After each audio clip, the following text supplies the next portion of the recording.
चांद पर क्या काम करेगा चंद्रयान 3?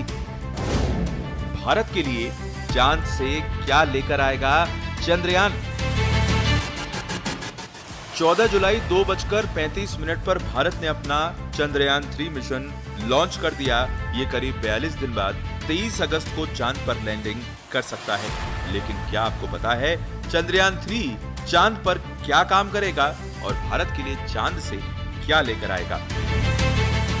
चंद्रयान 3 को चंद्रयान 2 का फॉलोअप मिशन बताया जा रहा है। इसका मकसद भी चांद के दक्षिणी ध्रुव पर लैंडर की सॉफ्ट लैंडिंग कराना है। चंद्रयान 2 में विक्रम लैंडर की हार्ड लैंडिंग हो गई थी। 3 महीने बाद अमेरिकी स्पेस एजेंसी नासा ने इसका मलबा ढूंढा था।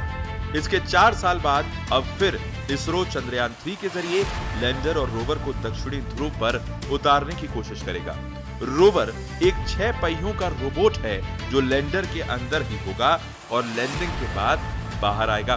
चंद्रयान 3 से चंद्रमा का निर्माण और विकास जिस तरह से हुआ है उसे समझने से पृथ्वी सहित और मंडल के इतिहास को समझने में मदद मिलेगी। चंद्रमा सबसे निकटतम खगोलीय पिंड भी है। इस पर अंतरिक्ष खोज का प्रयास किया जा सकता है। चंद्रमा पर कई मूल्यवान खनिजों की खोज हो सकती है या इस पर पहुंचकर इंसान एक स्रोत खोज सकता है।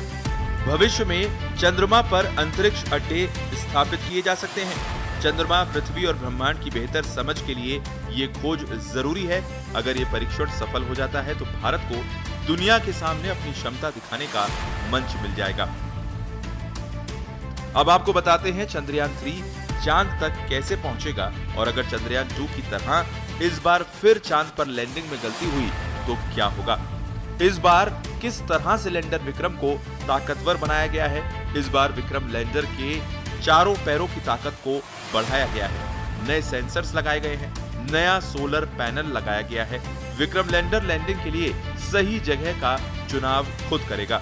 इस बार कोशिश रहेगी कि विक्रम लैंडर इतने बड़े इलाके में अपने आप सफलतापूर्वक उतर जाए।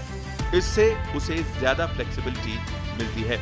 इस लैंडिंग पर नजर रखने के लिए चंद्रयान 2 का ऑर्बिटर अपने कैमरे तैनात रखेगा। साथ ही उसने ही इस बार की लैंडिंग साइट खोजने में मदद की है। विक्रम लैंडर के इंजन पिछली बार से ज्यादा ताकतवर है। पिछली बार जो गलतियां हुई थीं, उसमें सबसे बड़ी वजहों में से एक था कैमरा, जो आखिरी चरण में एक्टिव हुआ था। इसीलिए इस बार उसे भी सुधारा गया है। इस दौरान विक्रम लैंडर के सेंसर्स गलतियां कम से कम करेंगे, उन्हें तत्काल सुधारेंगे। इन गलतियों को सुधारने के लिए विक्रम के पास 96 मिलीसेकंड का समय होगा। इसीलिए इस बार विक्रम लैंडर में ज्यादा ट्रैकिंग, टेलीमेट्री और कमांड एंटीना लगाए गए हैं, यानी गलती की संभावना ना के बराबर है। अगर चंद्रयान 3 की चांद की सतह पर सेफ लैंडिंग हो जाती है तो भारत दुनिया के उन चुनिंदा देशों की फेहरिस्त में शामिल हो जाएगा जिन्होंने ये कारनामा करके दिखाया है। स्पेशल रिपोर्ट, पत्रिका टीवी।